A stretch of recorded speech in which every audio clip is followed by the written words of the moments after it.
భయపడాల్సింది ఎవరైనా తోడు తెచ్చుకొని కూర్చోవాల్సిందా. చాలా బాగుంది. రాక్షస సినిమా రాక్షసంగానే ఉందా అన్న? చాలా రాక్షసంగా ఉంది. ఎలివేషన్స్ చాలా బాగున్నాయి. హర్రర్ స్పీకర్, బ్యాక్గ్రౌండ్ మ్యూజిక్ అన్ని ఓవరాల్ గా చాలా బాగుంది. థియేటర్ లో చూస్తుంటే ఎలా అనిపించింది అన్న? చాలా థ్రిల్లింగ్ అనిపించింది. చాలా థ్రిల్లింగ్ అనిపించింది. ఓవరాల్ గా సినిమా ఏం చెప్తారన్న?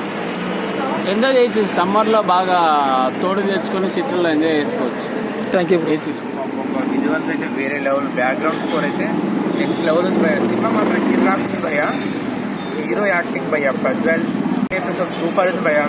మంచి హర్రర్ మూవీ. హర్రర్ లవర్స్ కి అయితే ప్రతి ఒక్కరికి నచ్చుతుంది బ్రో సినిమా. ఓవరాల్ గా సినిమా ఎలా ఉందన్న? ఒక మంచి ఎంటర్టైన్మెంట్ అంటే మనకి హర్రర్ సినిమా చూసే వాళ్ళకి మంచి ఎంటర్టైన్మెంట్ ఉంటుంది.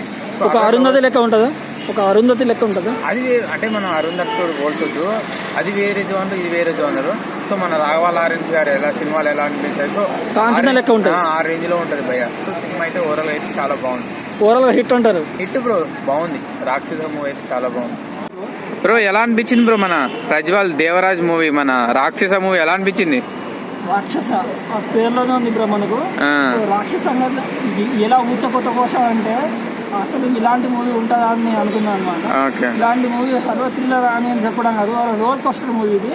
సో రోల్ కోస్టర్ అని తెలుసు కదా, స్వింగ్ పైకి నుంచి కింద నుంచి పైకి ఆ ఫీలింగ్ ఎలా ఉందో రాక్షస మూవీ చూస్తుంటే నాకు అలానే అనిపించింది. సో హీరో గారు మీతో చాలా మూవీ చేశారు. సో ఒక మంచి క్యారెక్టర్ ఏదైనా పడ్డదంటే రాక్షస మూవీ అని చెప్తాను. ఈ మూవీ నా భూతో నా భవిష్యత్తు. ఇలాంటి మూవీ మీరు చూడాలని నేను మనస్ఫూర్తిగా కోరుకుంటున్నాను. ఈ మూవీకి అయితే నేను 4.5 రేటింగ్ ఇస్తాను. ఓవరాల్గా హిట్.